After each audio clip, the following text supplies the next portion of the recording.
Meanwhile, in Borno State, a yet-to-be-identified armed group has claimed responsibility for the deadly attack on Ngoshe community in Gwoza local government area of Borno State.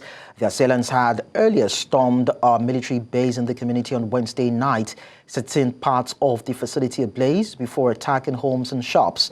Many soldiers and civilians were reportedly killed, with more than 300 residents abducted. In a video circulating on Friday, 5 armed men claimed involvement in the assault and declared their intention to take control of the community. The group also admitted to carrying out brutal killings during the attack. Joining us now to discuss these recent security breaches in Benue and Borno State is a security analyst and the executive director, Elixir Trust Foundation, Emmanuel Ikule. Mr. Ikule, thank you so much for joining us on the news. Thank you so much for having me. So, I mean, you just listened to the stories coming from Benue State and Borno State, yet with attacks on communities and vulnerable villages. Now, will violent attacks and killings in communities ever come to an end in Nigeria?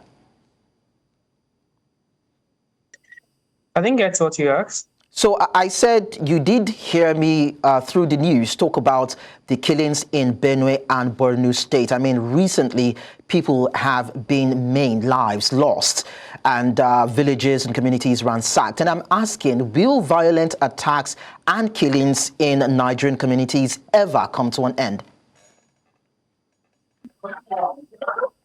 The Nigerian situation. The Nigerian situation is not something that anybody is actually happy about with the way killings have been happening. And it's sad that every day we keep hearing killings, be it from Borno, like...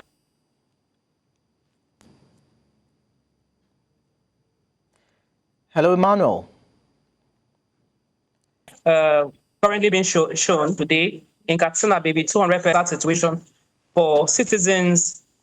When you have elected persons thinking more about campaigning and how they can still run over the affairs of the state for the next 4 years, but meanwhile, the primary duty or the primary thing that they should have done within these 4 years, which is to secure lives and property, which would have even been a competent way of campaigning, so that there will be no need to waste any funds now campaigning again. But unfortunately, this is Nigeria, and we keep hearing one thing over and over again, without these issues being fixed at any time.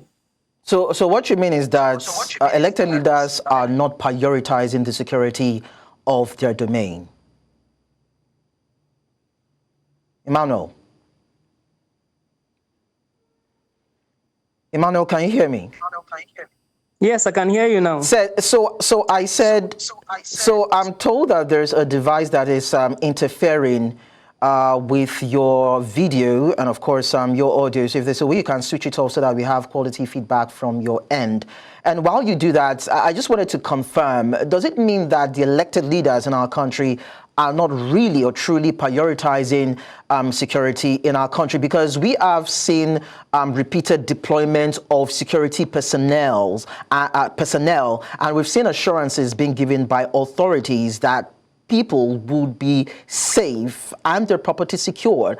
So does it mean that they're just paying lip service to these pronouncements or these announcements that they are making?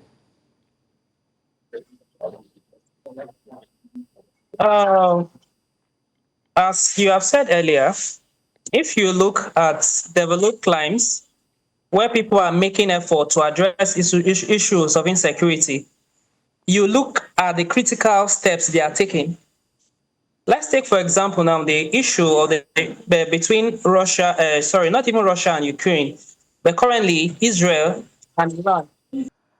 Okay, probably we'll be able to come back to that conversation. We see some sort of distraction on the end of Emmanuel Ikule, but then hopefully we can get him back to continue to give his submission as regards what needs to be done to quell the insurgent killings that we're seeing in Nigeria and vulnerable communities.